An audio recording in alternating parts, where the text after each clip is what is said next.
Hello, and welcome back to Dev Game Club, a weekly podcast in which two veteran game developers look at games from the past to discuss their relevance and impact today.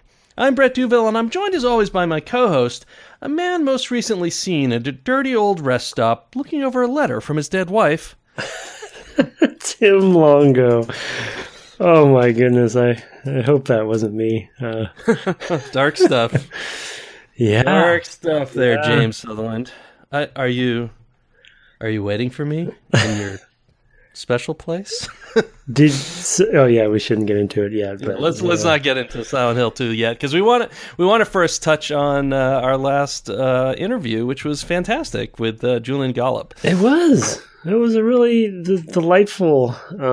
Yeah, I mean, I didn't, I don't know him, and I've followed him over the years, and it was just really like a delight to have him on, and really thoughtful, really and some really interesting stories came out. So, I mean, from a technical standpoint, I was really blown away by some of the choices and how the AI works at that sort of strategic level. I'm less concerned with sort of the tactical, how you move around a grid stuff, but the strategic level of the game and explaining how that worked, and then all that difficulty stuff was really interesting. And then, of course, the whole thing with the publisher backstory. I mean, there was just so much meat. Yeah, I had never read anything about that. I wonder how vocal he's been about, or if that story's been out there. I feel like I would have heard that story by now, kind of like the Fallout 1 story. Exactly, we'd heard that before.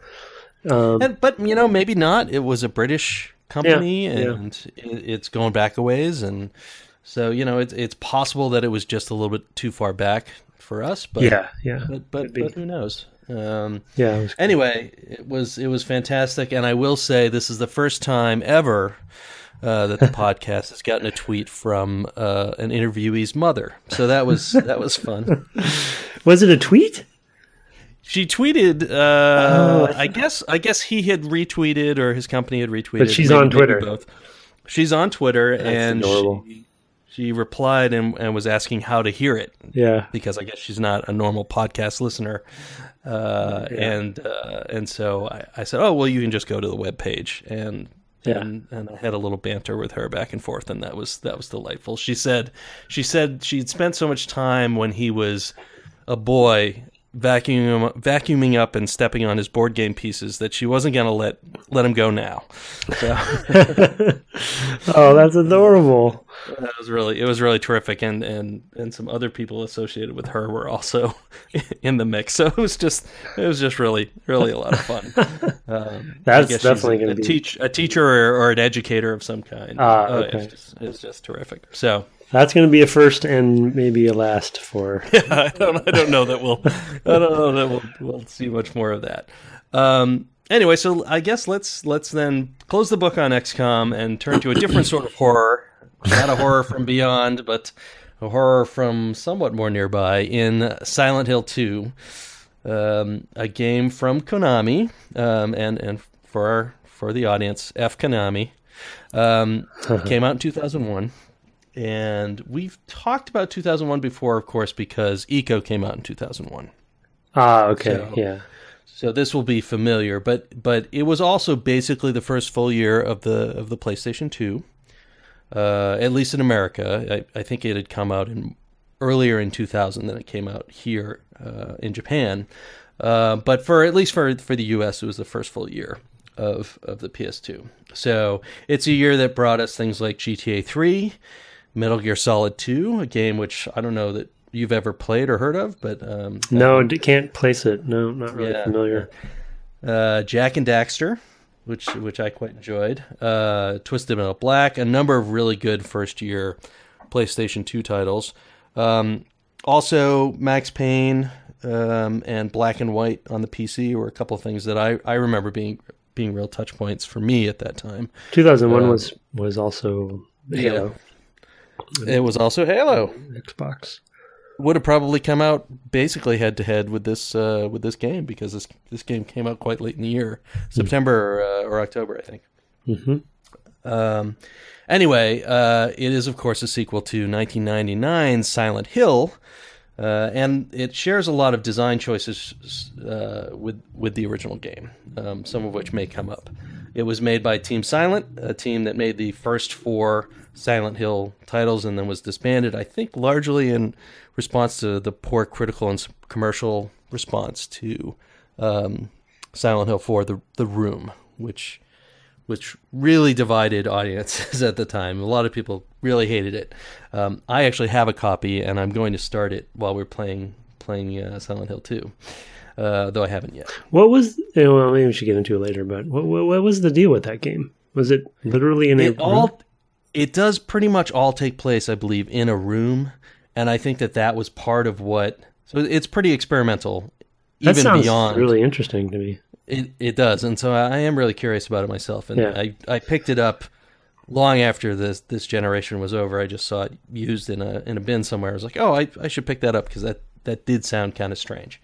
Anyway, the series did continue with other developers, mostly in less popular and critically received titles, with maybe the exception of Shattered Memories, which was directed by Sam Barlow, who went indie a few years ago and made a game called Her Story, which I don't know if you've heard of. You've heard of that, yeah? Yeah. I haven't played it. Really interesting game, and actually explores some of the same themes as Shattered Memories does. Anyway, the series was famously intended to be revamped and come out probably around now by Hideo Kojima and Guillermo del Toro, who had produced their great and really terrifying playable trailer named PT for the PS4. But, of course, all of that went into the fire, as well as any future prospects for the series, with the firing of Kojima and Konami turning away from game development, apparently, including pulling PT from the PlayStation Store. So unless you already have it, you can't even get it. You have a version, right?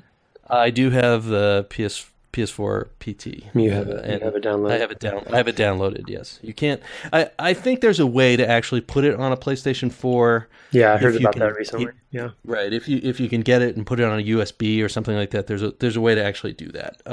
So it is possible, but it is not supported, and most users probably would not find their way to that.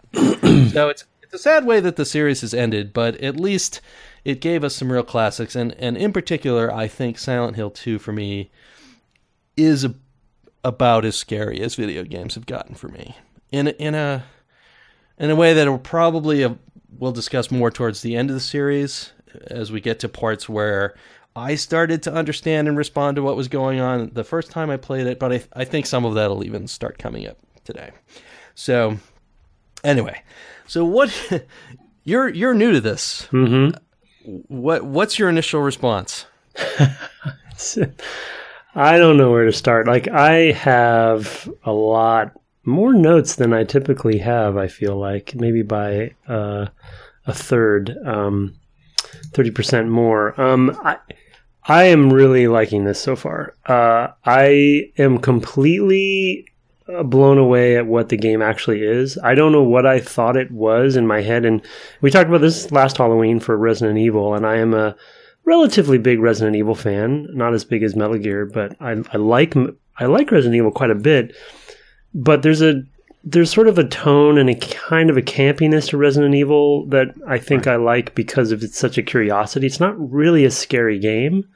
Right. It's more of like a melodrama in ways. Yeah, it's right? like with horror elements, but it's that outsized acting of like, oh my God, did you see the blah? And we should stick together, and then they split up. You know, it's just like this outsized craziness. Well, the theme and thematically, it's about, military and police groups going in to deal with the thing, and then there's science, scientific experiments and infections and viruses and things that created this. So there's like reasoning and purpose behind everything. Maybe that's the case in Silent Hill, but so far, this is the freaking craziest place.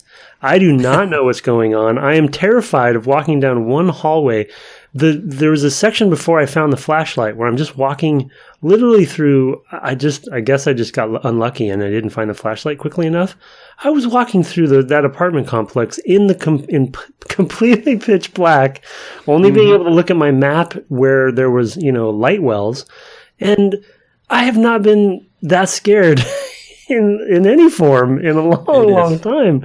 And this is and for those who, I don't know if I mentioned this last time, but I actually went out and bought a PlayStation 2 original, so I'm not playing the HD version. I went to my local shout out to Pink Gorilla, local around here, and got a PS2 Slim and a copy of the original, disc.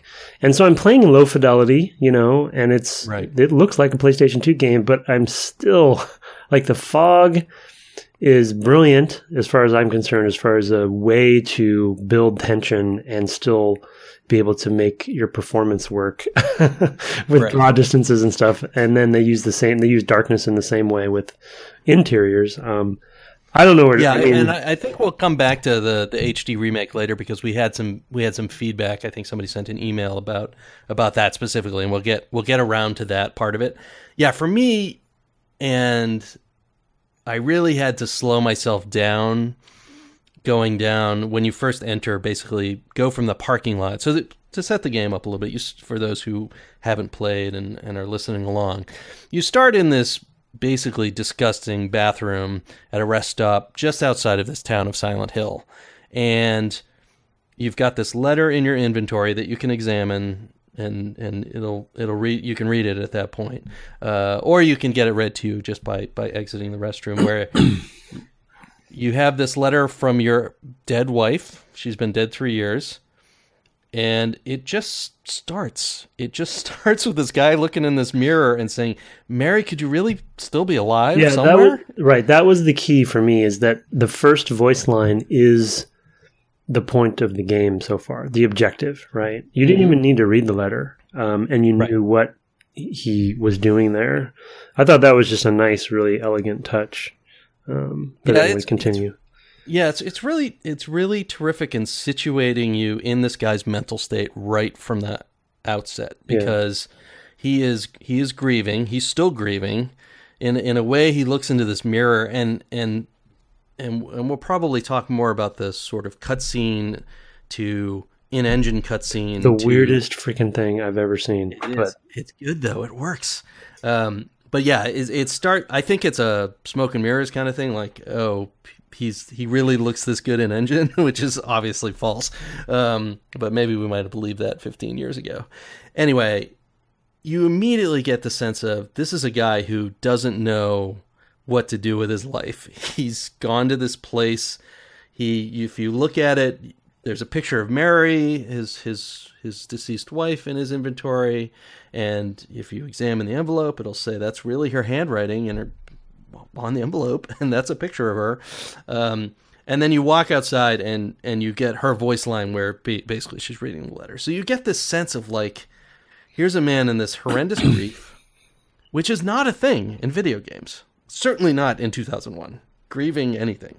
And you'd make this long, long walk from that parking lot down to and it's very long. Yeah, switchbacks. I wrote down the note, like, early walking simulator, because I got that for the first, till you really kind of get to the town, or really truthfully until the apartments. It's very much you can run, but just the audio work. Even with the running, it's slow. Yeah, the audio, it's one of the first. You feel like you're kind of, the tension and the danger is pretty immediate, even though there's nothing there on that path.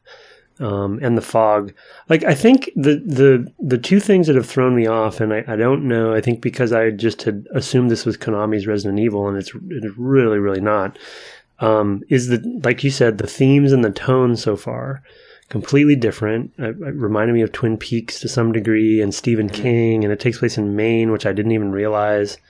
Kind of reminded me of Alan Wake. Jacob's Ladder apparently is another touch point for the creative team. Yeah, it's more, rather than a slasher fright, jump scare horror movie. It's more of a psychological thriller kind of thing. It has horror elements. It seems like, but with the monsters and stuff. But the psychological and the characters that you meet. I mean, not to get ahead, but some of the characters you meet have their own psychological stuff going on. But the thing that's done it for me the most, which I'm kind of back and forth on it. It kind of wavers between used in a brilliant way and then totally frustrating, is the camera. With Resident Evil, because it was fixed camera, and camera, basically, switching camera switches between as you're moving through. This is not like, sometimes it's a scripted camera. Sometimes you have some control.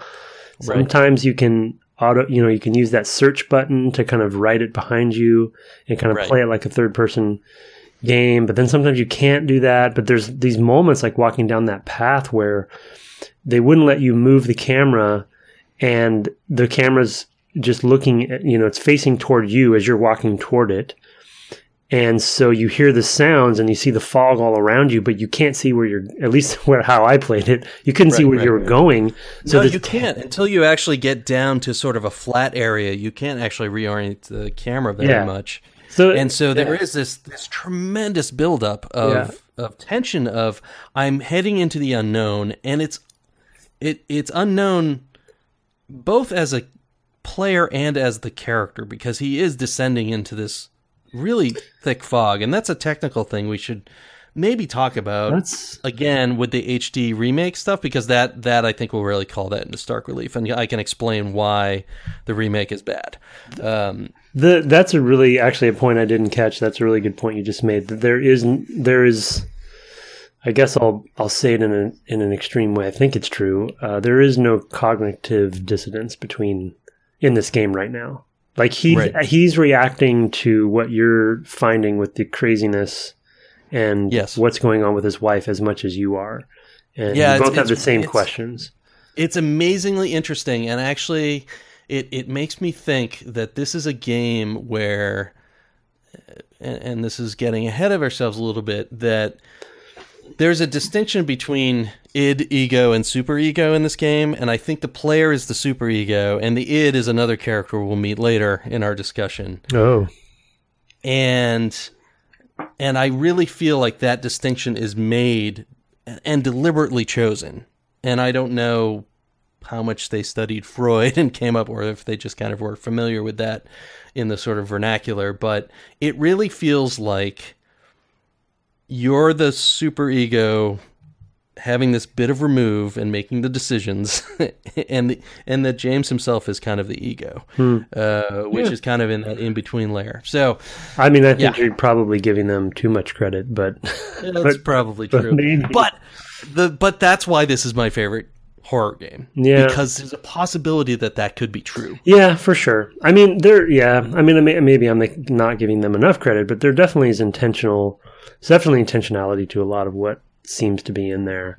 And I know we'll get to the big bad at some point in this conversation, but I don't know, man. This game's throwing me for a loop. I really am enjoying it, like I said, and the kind of economy of design, I guess I'll say, like, it's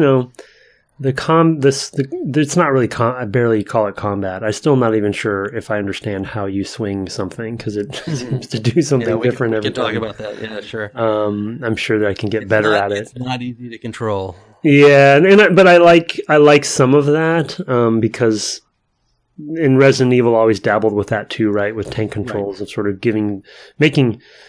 I feel like Japanese developers in general make some bold choices in that kind of stuff. It's a big, hotly debated aspect of the Metal Gear series as well, of, making things a little bit more opaque from the control side, because they wanted it to match it to the experience that you're having, especially in Resident Evil and maybe this one. But the camera, I don't know, like there's some moments when what they chose, like it's kind of a little bit of like an early hybrid God of War kind of situation sometimes too, where it tracks you on the side from a profile.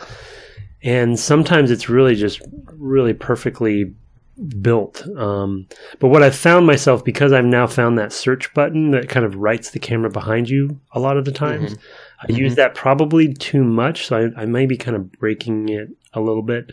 But the hallways... I don't think so. I mean, I think it's meant to be used, but that's one of the things that I think in the controls are very explicit. They want you to intentionally move the camera, but also intentionally wind up the whatever you're holding for a weapon, and separately swing or fire if you have the handgun. And I think that it's meant to be kind of chunky in that way, that you can actually allow yourself to feel more of the terror. Like, I often find myself, especially in the early game and in the streets, kind of forgetting that I can move the camera. Because the spaces are wider, I can see further.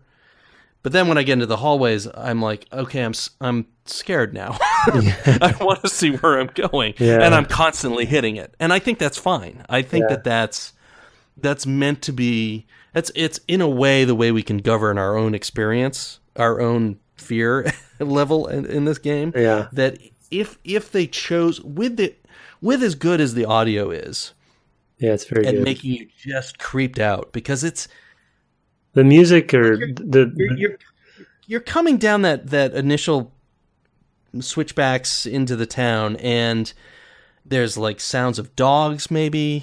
There's things moving nearby, and some of it's just your footsteps, which are this very crunchy, like very, very.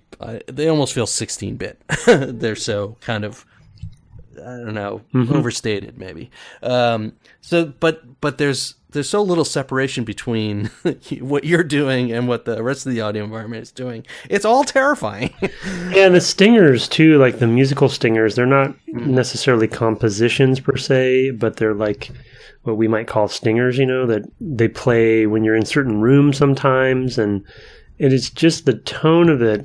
Like, I guess I had always made a false assumption, which, looking back, I'm not even sure why I made this assumption, because now it kind of doesn't make any sense. But when I think about Amnesia and some of those kind of more modern, successful horror games that have kind of gotten a name for themselves, I guess I always assumed that the legacy and the lineage of that was coming from the RE games primarily, because they were kind of the top sellers and the bigger ones.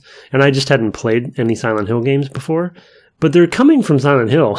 As far as I can tell, like, this is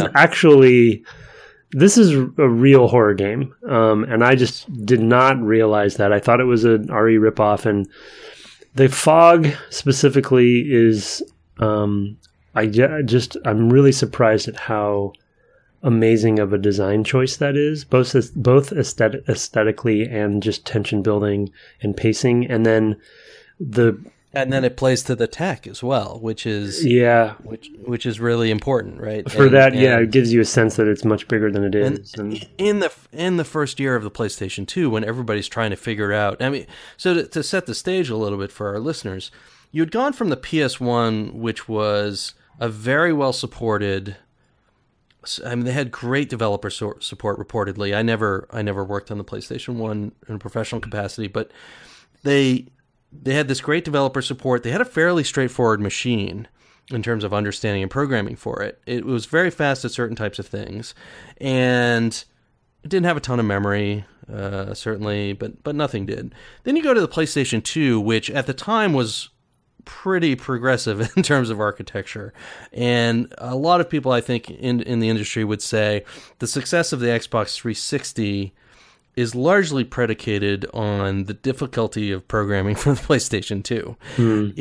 It was a complicated machine with at least 3 different processors in it. And the PlayStation 3 didn't get any better. And the PlayStation 3 got worse. But they had been so strong on the PlayStation 1, which is a console that sold ultimately 100 million units or something like that. And then they come out with the PlayStation 2, and they've got that momentum, and they were able to carry it. And they basically kill off Sega. Nintendo hangs in there, and then, of course, you have a new competitor with Microsoft coming at that point with the Xbox. So the playing field changes, but Microsoft has a lot of catch-up to do, and it's only in the next generation that they pay off on that, deliver a machine that most programmers can understand, and PlayStation 3 goes even further down the rabbit hole, even though I prefer that architecture. Was the fog something that the PlayStation 2 was good? Like that was a yes. That was a thing with, I remember with the N64, right? With Shadows of the Empire and stuff with and fog distance and stuff. There's two kinds of fog going on there. One is the pure fading things out when they get to a certain distance fog, draw which distance. Is draw distance, right? Which is a hardware supported thing. But the literal particle effects that are going on in between the camera and the focus of the action, usually James Sutherland, the character we've been talking about, which we haven't even mentioned because we're so identified with him. Yeah, I actually couldn't have told you. Being white guys. And especially you being a white guy in the Pacific Northwest, the thing that the PlayStation 2 and even the Xbox were really strong at for a couple of reasons was fill rate. I don't know if you remember back then talking about fill rate, but it was a thing. Vaguely. But you could only overdraw the screen so many times because the PlayStation 2 had limited resolution, 640 by 480. That's right, 640 by 480, and a limited amount of texture memory, and no programmable shaders of any kind. I mean, there's just so many limitations on what it could actually draw. The one thing it could actually do really, really well was redraw the screen a bunch of times. There were some built-in effects, but then you could just layer on texture over texture over texture, and so that's basically what that fog between the camera and the character is doing, is blowing through particles that are probably 2-bit textures. I mean, they're or 4-bit textures, really, really small textures that are oriented in different directions and have alpha in them, but you can just draw a ton of them, relatively speaking, at the time. So we'll get into why that's, because this definitely contributes to why the HD remakes are crap, or why I can imagine why they turned out to be crap as a result. So, yeah, it's a couple of things there. One is all the lighting models are really simple that you could even achieve. Most stuff you would have to do on the CPU. So what they're doing instead is obscuring both what you can see just because of this fog, and then also obscuring how far you can see by the draw distance. Yeah, and just making. I think one reinforces the other. Well, and it makes sense that you can't see that far. Agreed. Because you got all this fog in the air. Well, and I think the more important thing and lesson to be taken away is that it is essentially fully integrated into the narrative context of the game. So it takes place in Maine, right? There's this Stephen King-esque fog feeling thing, right? There's a foreboding, like a foreshadowing rather of some, that lady you meet in the graveyard says that there's something wrong with the town, right? So you get this sense that something's up, and the fog fits with the theme of things. So it doesn't even feel like it's out of place, because fog and draw distance is a common trick that, we use it on a Starfighter or whatever, right? Like, it's a common trick for this whole purpose, and you can make it work for you, but often it's very noticeable because you know why it's there. You know what I mean? But here you kind of expect it to be there because it's obviously a horror game, and you crazy things are going to come out of the fog, and you're going to hear them before you see them, and so that tension builds and builds. And also the town isn't messed up. Like, there's something bad happening, and so this mist, again, like Stephen King's short stories, makes sense, And then the other thing that I also didn't anticipate is darkness, interior, and how full, because I actually have the brightness setting in the game, I have I have it all the way up, because in my conditions here, I just have a little bit too much, light bleed. I haven't turned my TV up yet, but even with it turned up in the game, it's still, there's pitch black all over the game unless you have your light on. And that is also, I'd say, a bold move in this time frame. The concept of having a large portion of the game only with one light on, Occasionally get that, and Resident Evil had moments of that, but it really wasn't. It's just darkness is a controversial thing in game design because it feels so punishing, but it really works here, and it's a sort of another form of the fog, because it's just darkness, and then you have this cone of light that you can only control based on where your character is moving. It's not like a flashlight in your hand, so it's attached to the body and thus the head and stuff. Right. You can't just use the right stick and point it around in different directions. No, so it creates that tension of like, well, is something behind me, I have to turn around to look at it. Yes. I can't just whether these were. And I think at this point in the PlayStation 2 life cycle, we hadn't learned a lot about what we could get out of that machine, and everyone was just scrambling to get their titles on. I mean, I should mention, I didn't in the lead up. Starfighter came out in 2001, it about 6 or 7 months before this game. Well, there you go. Yeah, so I mean, we're the same year. Small little title that we both worked on, and we were learning so much, especially on that project, being PC developers. I think people who had come from the PlayStation 1 probably had a little bit better time of it. Certainly a faster machine, lots more memory to play with, but restricted in weird ways. So a lot of technical constraints, I think, led to some of these decisions, but they're also present in the original game. Yeah. So especially with, being unable to read the map unless you're in light and things like that, they play directly on that. Those are things that came from the original game. Oh, okay. As far as I know. So that's just part of the design from the very beginning. Another thing that I want to point out that I think is really interesting is that there are technical choices that they make that I think lead you to feel more complicit in what's going on early on. So, for example, you're forced to basically follow this blood path into this going away and finding this little tunnel, which is a great little framing. I don't know if you notice it, but as he's looking at the radio that he can pick up, there's framing of the thing in the background, the no face monster that's in the background. Yeah, and so you get that, and then you basically have. We haven't even talked about the radio mechanic. Yeah, we'll get to that. We'll get to that next, I guess. So then you have this great framing, and then you have your first, basically a combat tutorial in the sense that there's only one. You don't have to worry about it too much. It's not that difficult. He automatically grabs a weapon, so you pick up your first weapon as part of a cutscene. You beat this thing down, and then when you walk away, you leave bloodstains on the ground. Yeah, that was footprints. Right. Yeah, that was nice. And so it involves you immediately in, I did this thing, and it has a consequence, and I'm in this now. It's not something I can just forget. Yeah. Because as I walk away and attempt to forget it, I'm leaving a bloody trail. Yeah. Which I really, really love, because it does take you that much deeper into the game and feel like, these things that I'm doing mean things. Yeah. So, why don't you talk a little bit about the radio? Well, so the radio also, I totally forgot. That's actually like the fog and the camera. Design is another one that's kind of thrown me for a loop, because Resident Evil's bread and butter and foundation is a lot of it is based on jump scares and not knowing what's coming.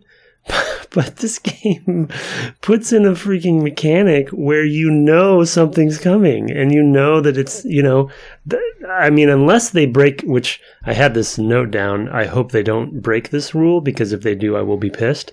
But as long as they don't break the rule, if you hear that radio coming on, then something is nearby, and you can tell based on the volume how close you are or far away you are as you walk. Because in the fog, you may not be able to see it yet, but it's nearby. I hate to throw around the brilliant word too much in this, but what an interesting decision in a world with Resident Evil, right? Which really is I'd say at this era, the only other competitor for them. And Konami. The only other game I can think of at the time would have been Clock Tower, and I think that might have been... That was Square. Maybe? I thought that was Square, maybe.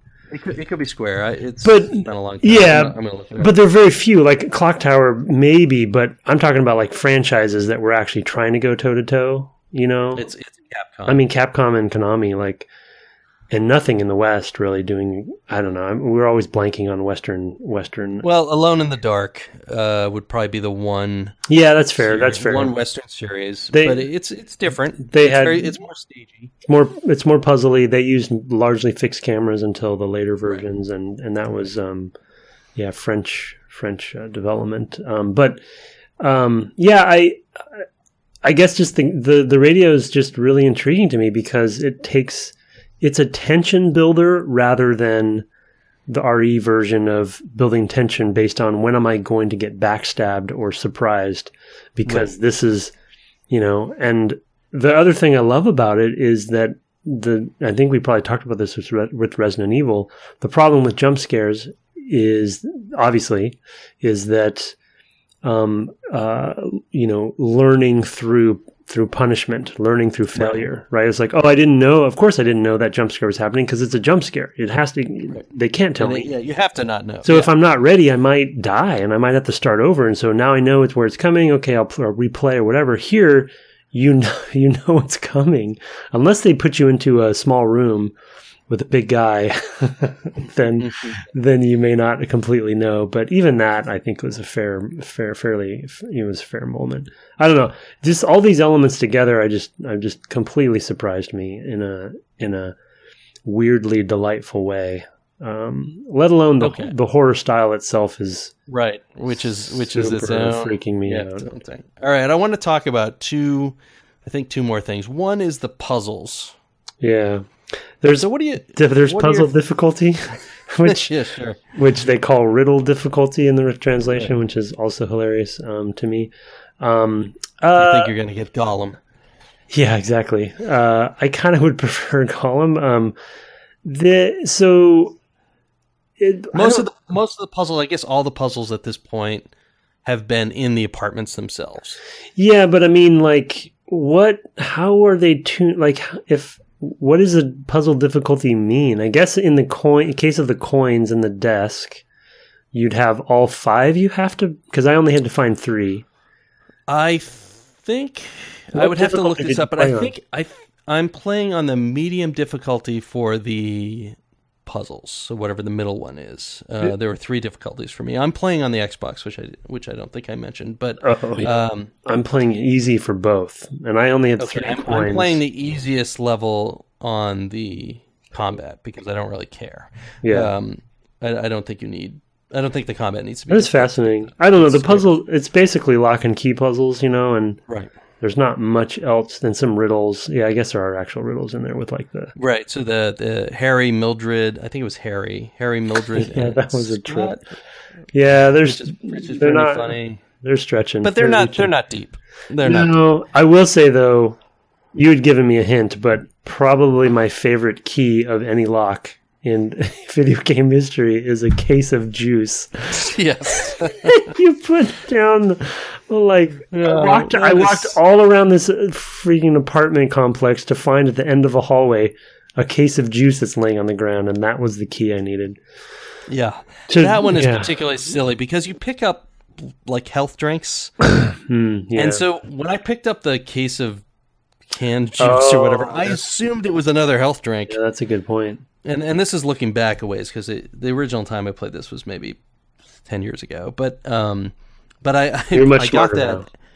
And now I know. I got that and I was like, this is what? Yeah, that's true. That's not very... I got very stuck on the canned juice thing because I just thought it was a beefier power-up. So I didn't want to do anything with it.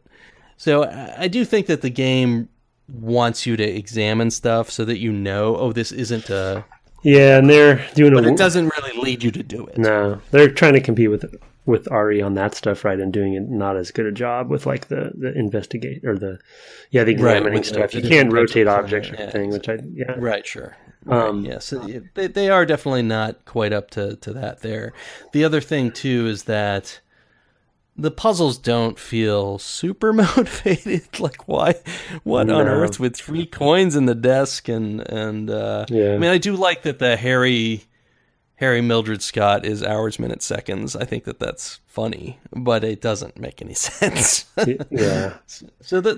But that's fine. It's a video. The video game is showing game, through. and the space is weird. It's not a normal video game space. So don't give this away if there is an answer, but let me ask you a question on sort of the narrative. Oh, I didn't finish answering the difficulty question. I think that I looked this up. At least with the coin puzzle, they just give you different riddles to figure out where to place the coins.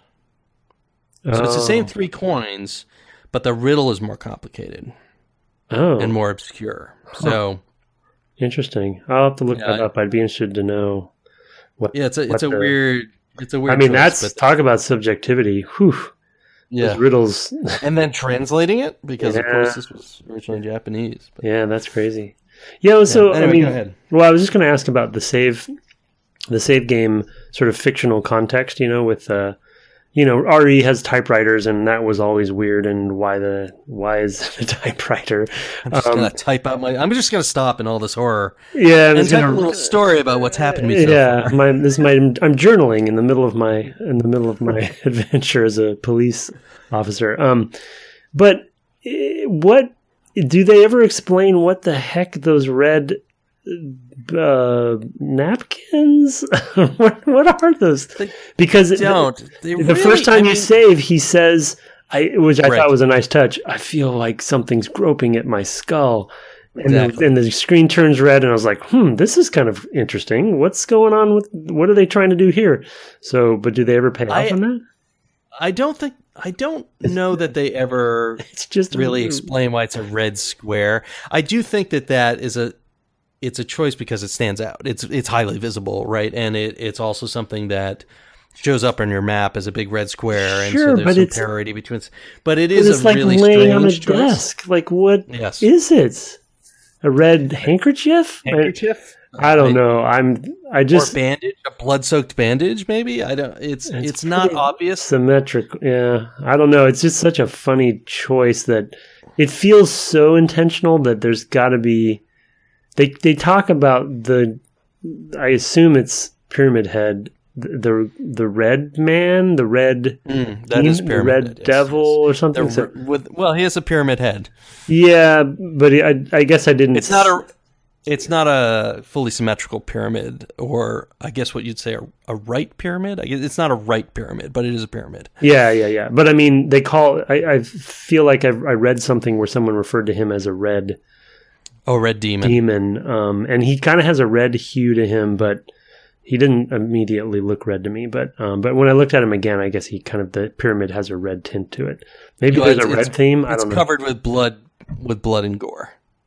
Oh, of course, right. That's the red. So it's a dark red. It's kind of dried a little bit, like it's metal. I guess that was actually the other thing I wanted to talk about because. Yeah. I had you finish not exactly at the save point at basically the end of the apartments, but one room past that where you get to encounter him, just because it's a great punctuation mark on the section. Yeah. But even more interesting than that part, which is kind of strange, and probably we'll start with that next time. The first time you encounter him, where you're in the same room with him, what'd you think was going on there? I don't even want to talk about it. It's like I'm so... You have children in the house. Creeped out. No, luckily she's not here, but it's so... It's so weird and creepy and gross and like... I mean, there was some... some sex. The word I used going on, and I don't... The word I used before we recorded was psychosexual, and... The reason why I use that is because when you first see him, he appears to be having more or less an encounter. I was going to say an unwanted or unreciprocated threesome. Unfortunately, it feels that way. It does, with two of the enemies that are made up of the bottom half of women, both on top and bottom. Yeah, they are. It's almost like they're mannequins. They look like mannequins, I think, because their skin is so pale. Oh, but it's actual. But I think it's actually sewn together, or oh my gosh, I don't know. But it is, I would say, and I'll be right up front about this, I think it is meant to be about the fact that it's a lower half of a woman's body. Yeah. And all that. That's why I say psychosexual. And that's why I think Pyramid Head is the id. Oh, yeah. Of course. You show up there and he's just this pure animal force. And of course you're hiding in the closet. And in a sense, and this is, wow, some seriously deep thoughts, no. But like I feel like a lot of Bergman's work is about the distinction between what the id is happy with and what the ego or the superego are happy with. And like that's a thing that's in his work. And it feels like that moment where the ego in James wants to hide from the id in Pyramid Head. Yeah. Pyramid Head. Yeah. Is a real thing. I see what you did there. Yeah, thank you.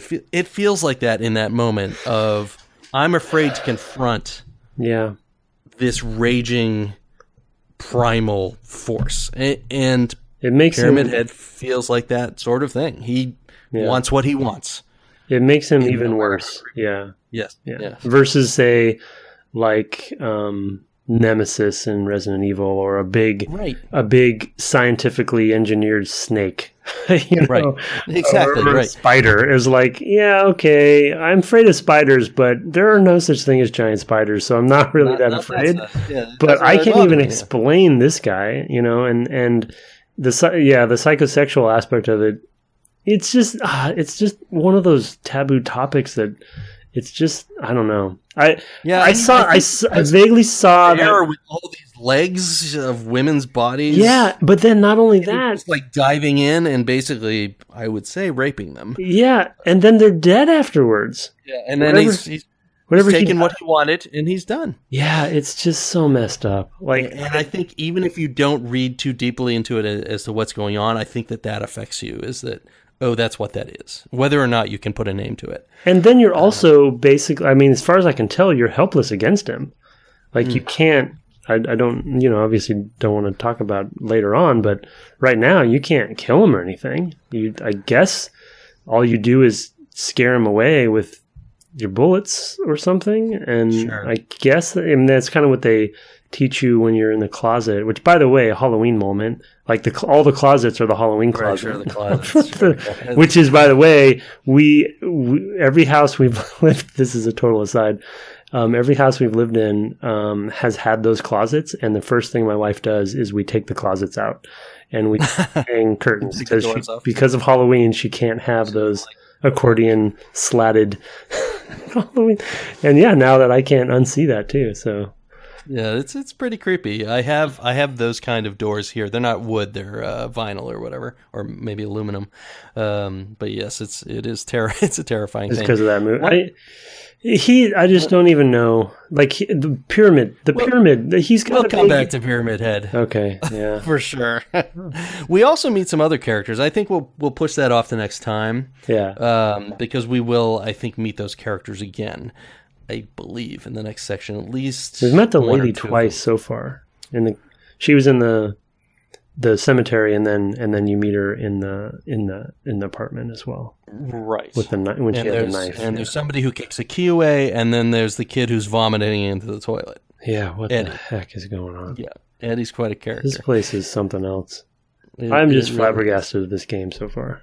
It is overwhelming. There's so much stuff. I really am bummed now that I don't have a download copy of PT, because I don't know if this was their intention or not, but this is also the most economically used hallways in any game I've ever, like, you know what I mean? It's very repetitive, very simple, but because of the darkness and light mechanic, and because of the way the enemies move and the radio as well, like, it's not even just, I'm sure there were production realities of getting more mileage out of each hallway, but you spend a lot of time in that apartment complex, and the hallways are terrifying. There's repetition, and you're like, which door is the one I can go in? You're going back and forth to the map, so that's frustrating. They definitely could have done a better job at some of that stuff that RE innovated in, but those hallways just, you know, you're walking down them, and When the radios start you're to come getting a lot out of on. them. Yeah, it's really no, they are because they are isn't really PT effective that way. just a hallway? Isn't that the whole? It is one L hallway. Yeah. So there's a hallway. Well, there's a little more than that, but there's basically a hallway. You come up some stairs to a hallway. You go around, and there's a TV or something there, I think. And then there's a desk at the end of the hallway, and then it bends to the right, so that the hallway turns to the right. There's a bathroom right there as you turn around that corner. And then a little bit beyond, there's like a foyer with a balcony above, so like a 2-story atrium with a balcony above, and you can sometimes see things up on the balcony. And then you go past that, and I think it takes a stairway down. Oh, okay. I thought it was much simpler, but yeah. Well, it is, because it's all continuous. There's no loads. You just walk through this space, and then when you go through that door at the bottom, I think you start again at the beginning, as I recall. Oh. PT was a game I played in broad daylight. It was like 10 in the morning in October several years ago, and I'm still occasionally peeing my pants about it. So it was a scary trailer. All right, let's put a pin in it there with me peeing my pants, and come back and do some feedback and stuff. Okay.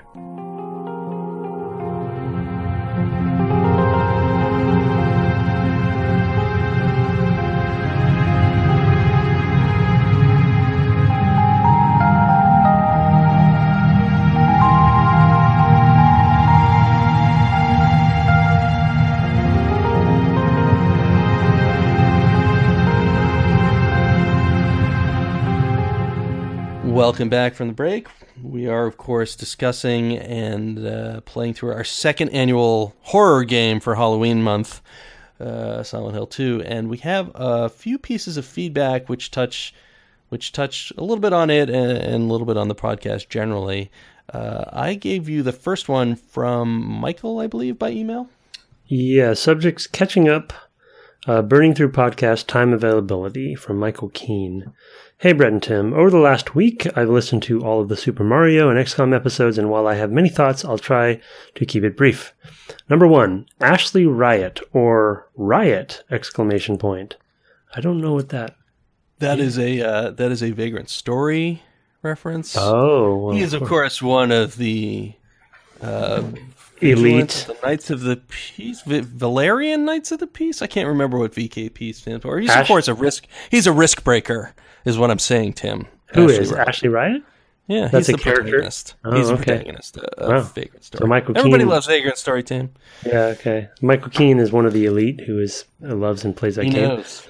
So maybe that's in our future. Number 2, you guys were talking about difficulty levels and demands on a player's time when it comes to both XCOM and Super Mario Land. It was World, I think, but things have gotten a lot easier in games over the last 30 years.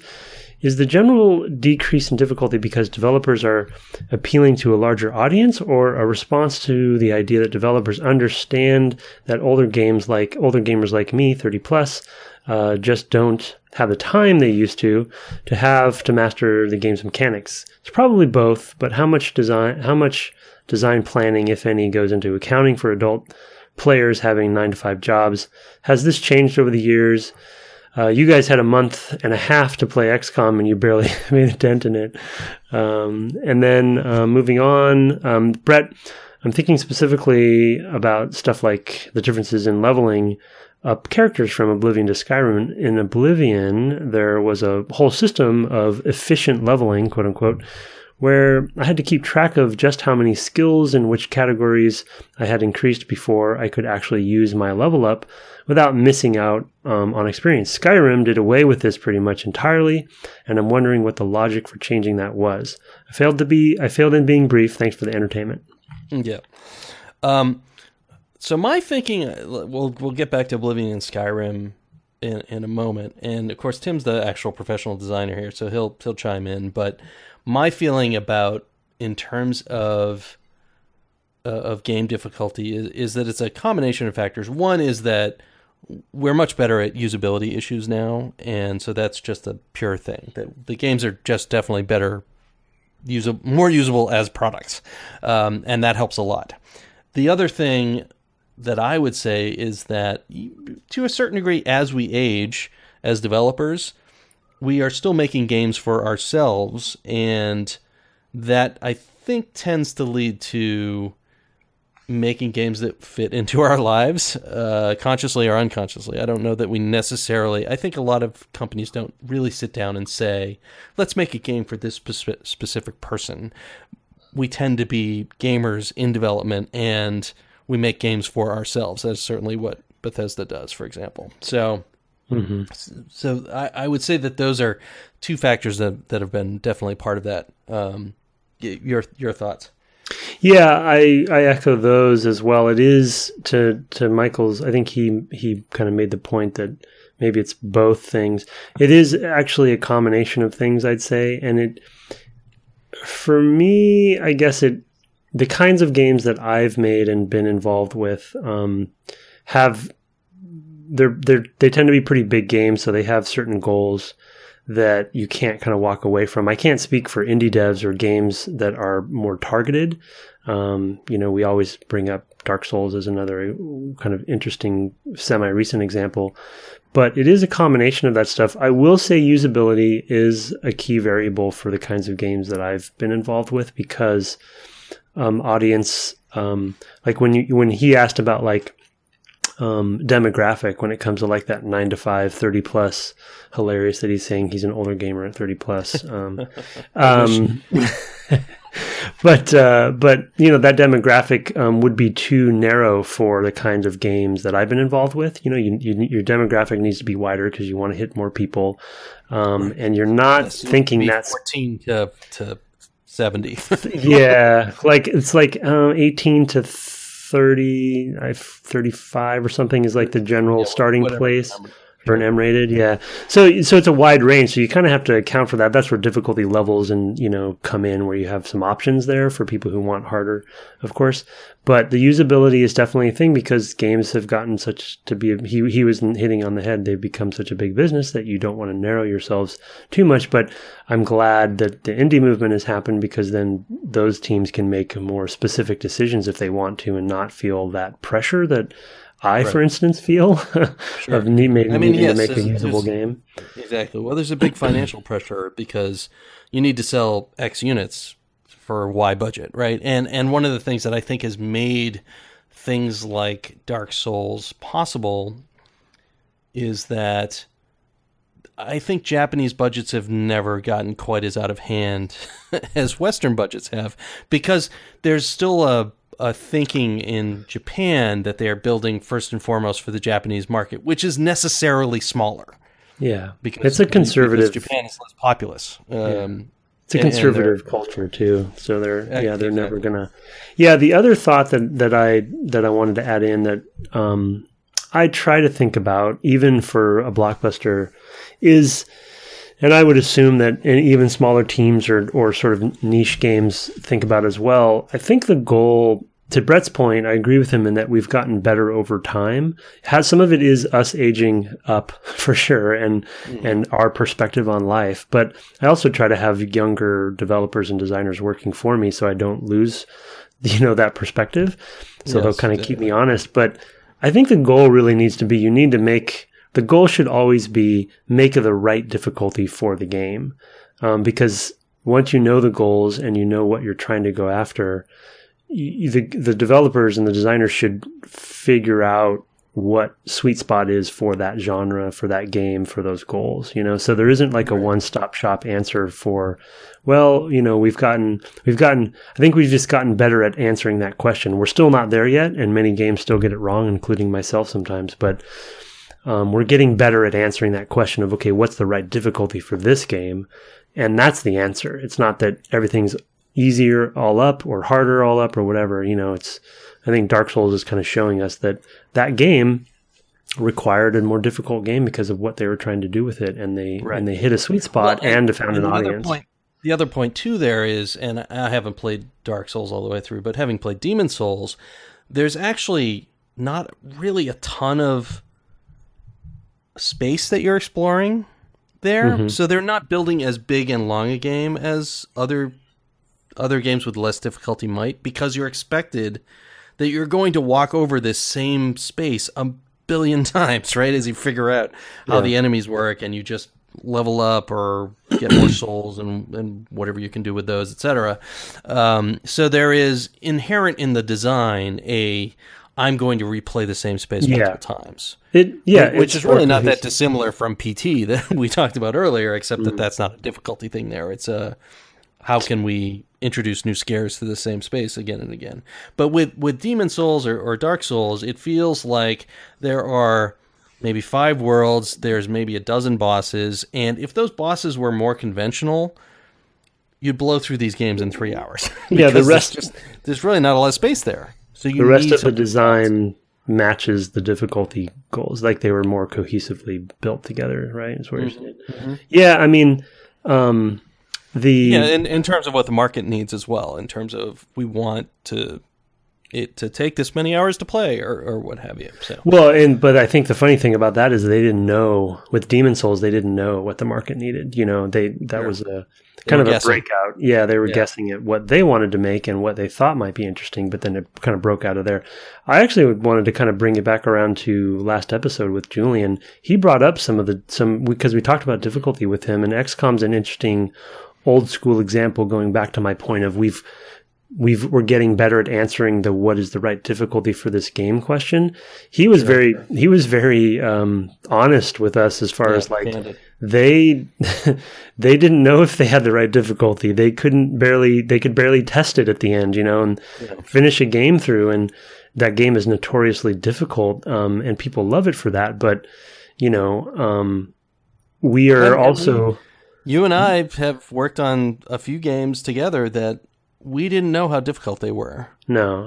And in particular, the first Starfighter starts in this, you're flying a ship, you're doing this thing you've never done before in this game, and you're doing it in a canyon.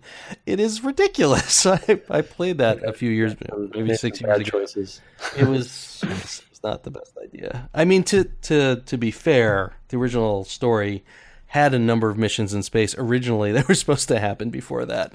I think that was cut before you even came on, Tim. But yeah, that was the original story that I came up with who was the production manager? Wayne Klein. We had a whole story that involved this whole lead up to what was going on in the system with NIM and stuff, and all that stuff was cut before we even really started building levels. We wanted to get right into the action, but anyway, I mean, I think that kind of covers all the it's a really good topic. Important stuff. It is.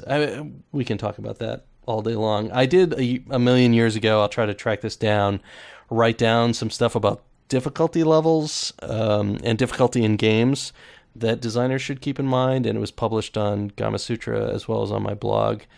Some tips for difficulty in games, and I will link that in the show notes because there are a lot of good ideas there that I think are mostly usability concerns, and that I've noticed in all the years I've been playing and making games.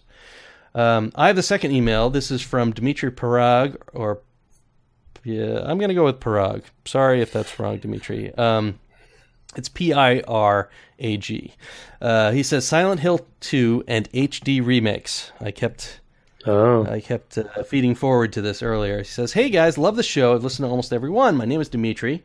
I'm a fellow independent game dev, currently crunching on the release of our VR survival horror game Organ Quarter, releasing next week." So this would have been in the last two or 3 weeks. So good luck with that, Dmitry. Congratulations. What a surprise it was. Yes, and congrats, absolutely. What a surprise it was to hear that you'll be playing through probably my favorite game, Silent Hill 2, at such a fitting time. Now, I assume I won't be the only person to email you about this, but because I feel very strongly about it, I felt I had to do my duty. How do you guys feel about HD remakes of classics that butcher the original release? How do you feel about the fact that if we do not get a more faithful remake soon, the majority of those that played Silent Hill 2 would have experienced it through the tragedy of its HD remaster? Anyway, just wanted to hear your thoughts on how the industry might handle this sort of thing in the future. In the meantime, if you can, please encourage listeners to try the faithful PC edition of Silent Hill 2, which works with minimal fiddling on modern computers if they can't get to a PlayStation 2 or original Xbox. Super excited for next week, by which he means this week. So, yeah. So I mentioned that I would talk a little bit about the technical concerns there. The big thing was, so there's two things, and I'll throw over to you for the design aspect, because I think there's a design aspect. But the first thing is, you've got this fancy new, faster machine. Turns out it just doesn't have the fill rate of the old one because you're filling a much bigger screen. And the things that you can think of to do when you have HD is, let's push out the draw distance and let's make everything crisp and higher res. And even some of the texture modes probably weren't supported. So I mentioned 4-bit textures earlier. I'm not sure whether that was a thing that you could do on the PS3. I honestly don't remember. I was mostly not doing texture graphics type stuff at that point. So you've got this big switch in, we've got really fast memory. We're using, on the PlayStation 2, basically very little texture, so it's fast, and you can fill it fast. You have no shaders, period. You have all these sort of things that you don't have to worry about. So bandwidth is fast enough to get tons of things. We used to have to upload textures every frame to draw Starfighter and things like that, and we could do that because it was a really fast bandwidth to the graphics chip, etc. When you go to the PS3 and the Xbox 360, basically none of those things are true anymore. You have a higher resolution screen that you're drawing to, or back buffer piece of memory, and then you're going to put it on the screen. That's 720p most of the time, so it's at least 3 times as big, I guess. I'd have to sit down and write out the numbers, but roughly that, and maybe more. And you can't fill that memory nearly as fast as you could, and the textures are bigger. So everything is conspiring against you to do this well. I would say at that point, in order to make a remaster that maybe doesn't look exactly the same in terms of the draw distances and things like that. Oh, and of course I forgot that you have now probably a fixed function pipeline, but at least some kind of shader technology with more complicated lighting models that take more math. So you've got all these things working against you in terms of how to draw the screen. I would say at that point, the only thing you can really do is go back to the original designers and say, what were you trying to do here? Were all these choices technical? How do we try to replicate those? And that's why I throw it to you. Well, so what did he mention on the design side for the HD that was so... Right, so the HD remaster, the HD remaster of Silent Hill 2, of all of them actually, pushed out the draw distances extravagantly. To see things that you could literally not see oh my ever in the original game. Can you imagine if you're walking down that trail and you swing the camera around and you can see across the lake and see buildings on the other side that are like 4 polys? Yeah, they did a bad job. Yeah, no question. I mean, it's like, I guess it's probably pretty obvious because I'm so excited about the way that they used fog in this, but Brett's right in that the instinct for HD remakes, and I was involved with a few that we did for some of the Tomb Raider games for Crystal when I was there. Because we did HD remakes of Tomb Raider Legend and Anniversary, and you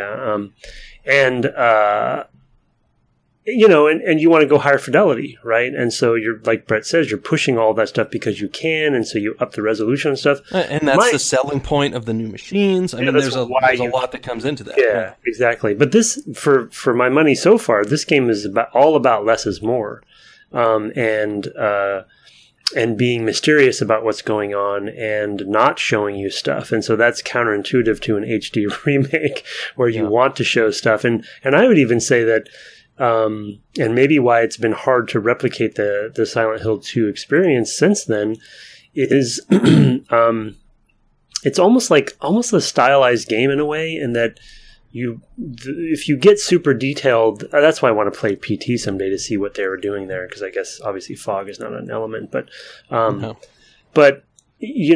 horror is all about what you don't see and what you shouldn't see and what you think is there, and showing you the lake is not the point. Right.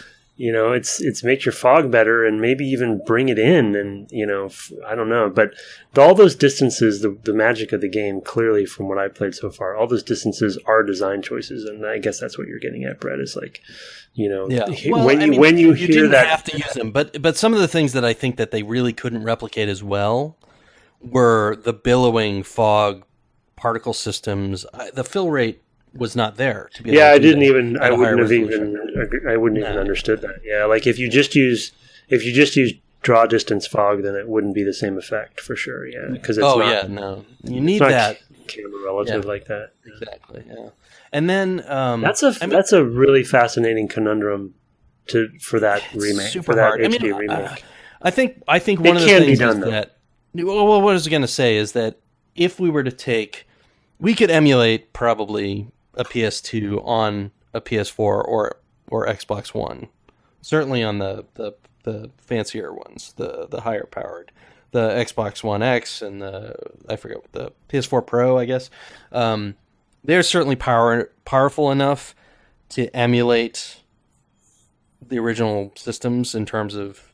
Usually emulation takes a factor of like 100, and certainly it's there. So that at least 100, maybe 1,000, in terms of performance. And I think that's possible. You have enough video memory typically, or you have unified memory where it's all video memory if you want it to be, and you could basically just run the game all, as it were, in higher resolution and do what it did. I think that would be possible. It'd be a lot of work. To make it right, I think. But I think you probably do it, and I think that ultimately will be the way forward for people who are trying to make these things work.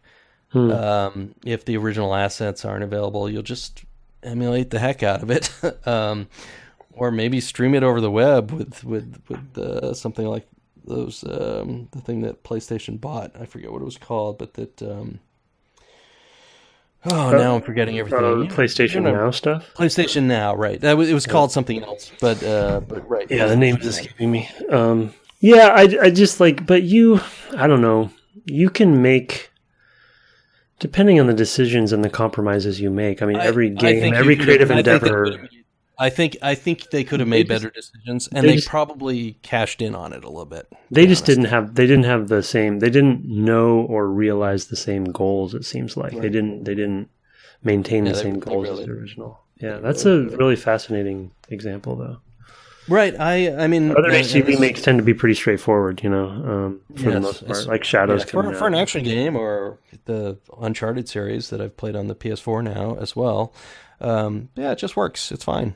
But for things that are really atmospheric and that limitations are really leaned into, like this series was, you really have to keep those intentions in mind and try to maintain the atmosphere of the game. I think horror is probably the hardest one to do it for, because of all those things.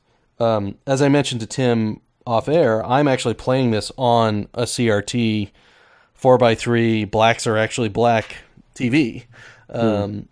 Which is a TV I've kept and always had a DVD player connected to in case I want to watch an old movie that's 4x3 and black and white on, and really want to have the full experience. I'm a film nerd. But there's, and TVs have gotten better, certainly over the last 10 or 15 years since bigger TVs and HD TVs have been available.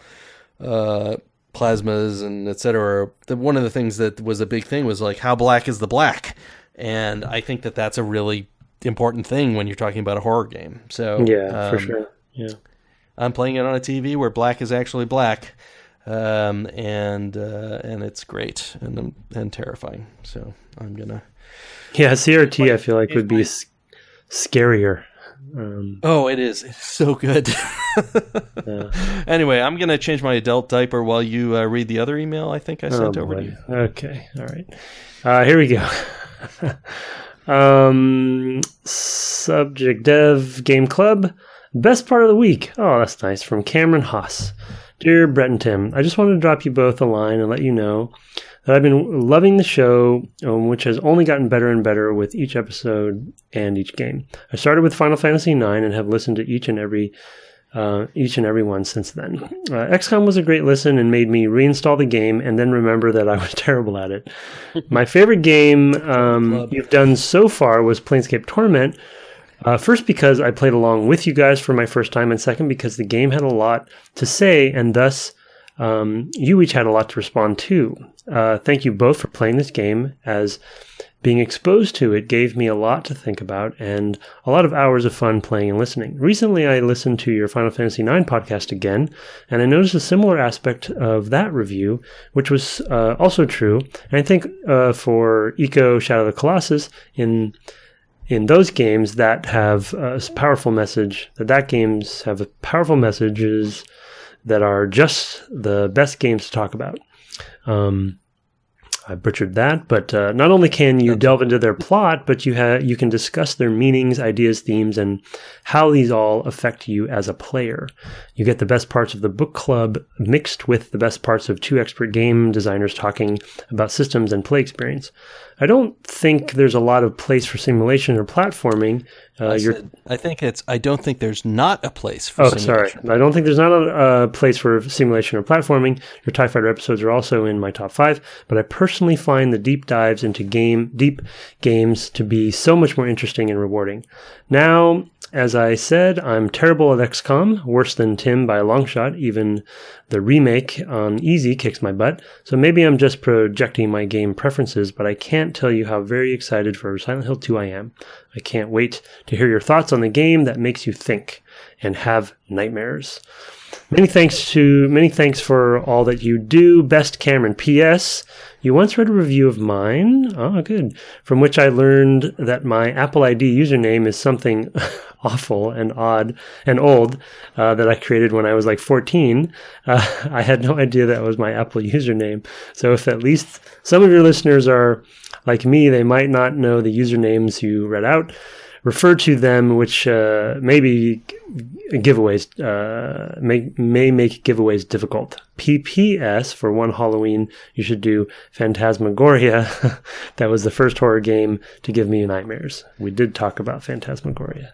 We did talk about Phantasmagoria. I thank you, Cameron, for sure. It's interesting what we grab onto in playing these games. I mean, certainly playing XCOM, total simulation game with great progression stuff in terms of the narrative and all the good bits and things that we talked about last time. I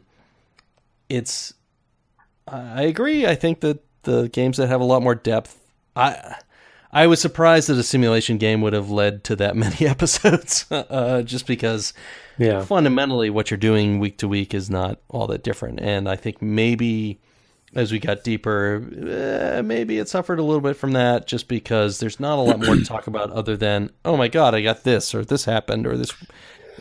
Yeah, the escalation multiplied with the systems, though, I thought. Like they did a good job of layering. I think that's why it's a classic, too. They layered in unexpected variables, into it, which I thought was kind of surprising. You're right, that a lot of times, like Civ is a game that we'll play someday, but it's one that I struggle with sticking to, because I do feel like I know what the game is pretty quickly, and it's just a matter of at a certain point, it's just going through the motions. Yeah. But the unexpectedness of some of the XCOM moments were adding. Here's a true confession: I've never finished a game of Civ. I don't know if I have either. I feel like maybe like 4 or 3 I probably did once or so, but not. I didn't. I was never like a hardcore hundreds of hours. I mean, I definitely got the bite, whereas one more turn, and spent a whole night playing a game like that. And then the next day I was like, oh man, I'm tired, and never went back to it. That's the kind of player of Civ I am. Is just, but yeah, simulation games are tough that way. And we really struggled with platformers, and we'll come back to the platformer, I think, with a 3D platformer sometime in the future, because finding the one that really speaks to what's great about the platforming genre, and you can talk about for a long time, was tricky. You mentioned simulation and platforming, so that covers those. I mean, it sounds to me like Cameron's a narrativist. He likes the narratives. Well, the And other of thing I'd course, say, Silent Hill 2 and Planescape Torment would be right up his alley for that reason. Planescape, and he talked about Final Fantasy and Eco and Shadow. I mean, I think you and I we play a lot of those games too, but Oh, sure. I think one macro conclusion I'm having just about the podcast in general, to his point, is we're picking games that we feel like, for various reasons, have been deemed classics, quote unquote, and there's reasons that they are so, right? Because there are a lot of games, well, a lot. I mean, there are a handful of games you can compare. Like Final Fantasy IX is a good example. There's a billion JRPGs out there, but this one stuck with you. You had some personal connection to it, but it also had interesting things to say, and thus it's well known because of it. And you could say 7 is maybe more well known, of course, but I think it has less interesting things to say. But exactly. But I mean, like Eco and Shadow, like those sit with people because of what they tried to do. Planescape Torment as well, right? Like breaking, down the walls. Right. There's a of reason RPGs. There's a reason why we played Planescape Torment and not Icewind Dale. Yeah, exactly. Or even Baldur's Gate. We skipped right over that, and Baldur's Gate, I don't think had much to say either. So I think it's going to end up being a theme because we're, because of what we're trying to do with the cast. But I'm glad he's actually re-listened to best stuff. Yeah, wow, yeah, that's quite a thing. Yeah, thanks. I actually I want to turn back because I realized we never got around to it, to the first letter. Michael asked about the changes from Oblivion to Skyrim in leveling. Oh yeah. And I wanted to talk a little bit about that because I was at Bethesda for Skyrim anyway, and we realized that the Oblivion leveling system was just too complicated to understand for most players. I mean, I had played Oblivion. I didn't work there when Oblivion was published. I'd had the opportunity to, but I chose not to, and because I just come off another crunch, and I played that game and had no idea what was going on with the whole leveling system. There's like these major and minor skills, and if you basically want to wait to sleep if you've got enough experience until you've done enough stuff and all those skills that you picked at the very beginning of the game. And of course that doesn't translate well because you're picking these things at the beginning of the game. You have no idea what you're going to need to do to make them a thing. It's a big, complicated mess as far as leveling goes. And of course, because the game's difficulty in terms of encounters scales with the level that you are, it really accentuates how awful that can be. I have to say, I probably played Oblivion and very rarely leveled because it was... I don't normally sleep in Elder Scrolls games. I don't see a point to it. And I think that you would level in your sleep, I think. This is 10 years ago, so don't quote me, but that's my memory. And all of that is just this huge, complicated mess that I think players couldn't really read and understand. And I think that's a perfect example of usability that we were talking about earlier. Skyrim, we basically said it's aspirational rather than based on exactly what you've done. Yeah. And it's more about, hey, I want to do this thing. I want to be the great archer, even though I haven't been a great archer this level. It's more about what I want to be. And I think that that's an important thing in both the design and the usability and the fantasy experience of that game. So I think that Oblivion was probably too challenging in its leveling system, and Skyrim maybe went a little too far in the other direction, but I'd rather that, to be honest, in most cases. So I don't know. Did you played Oblivion? Yeah, a long time ago, but I don't remember.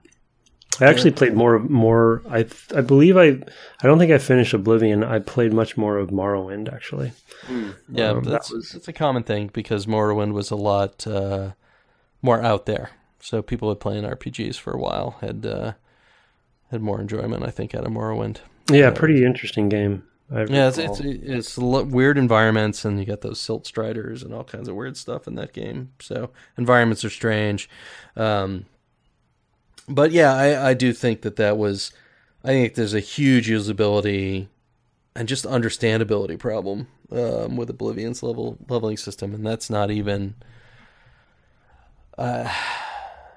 Yeah, I don't even know where to begin with that question in some ways, but I do think that's a big part of it. Is just how to communicate that. I think it's communicated at the very beginning of the game, and then it's not reinforced ever. And so if you didn't really pay attention, you were in trouble. Well, I mean, Skyrim, they both did well, but Skyrim just, that decision was probably one of hundreds and thousands of whatever decisions that made Skyrim what it is. But talk about a breakout success. Yeah. And reaching a much bigger audience than even Oblivion did, and Oblivion did well. So Oblivion had done very well because it was one of the early RPGs on the system. It was basically at launch, and it was huge. And yeah. 6 but I mean, months Skyrim. But Skyrim, yeah, was a phenomenon. Yeah, way bigger. Still is. Yeah, still is. Still selling. So thank you for all of you playing Skyrim out there. I get nothing out of it at this point, but I appreciate it. So send in your great stories. I think that's all we've got for this time. I do want to at least talk about next time. So we're going to play to the end of The Prison, which is a literal prison, as I recall. Gosh, I hope it is. I think it is. Before you enter the labyrinth. This sounds very vague. Watch the Twitter account, which is @DevGameClub, for more specifics as I get there. I will probably play over the weekend. But my memory through is... the prison, you said? Go to the end of the prison. The end of the prison, okay. That's what I remember being a good break. Maybe even... I think that's right. No, I think that's right. I looked it up a little bit earlier and was trying to project ahead, like, okay, what does that mean exactly? But I think that's the right spot. There will be plenty. We're going to start off with a bang because we both actually this time played a little bit past where we saved, just to have the big moment of what happens immediately after the final save in the apartments. Spoilers: you encounter your id again, and we'll start with that. Talk more probably about Pyramid Head, and I think we'll maybe encounter some more really weird stuff right after that. So it should be a good time. You can send emails in like those folks did, Michael and Cameron and Dimitri, to devgameclub@gmail.com. We love your questions. Please keep sending them. It helps focus our feedback segment. And in the meantime, I guess you can find me at Brett_Duville. I'm taking a little bit of a break, but I check it now and again. And him at Tim Longo Jr. with the JR at the end. Of course, the podcast, as I mentioned, is at DevGameClub. I do keep a close watch on that, so I can respond to your thoughts and questions. And for now, I guess we'll say, have some restless dreams. Good night.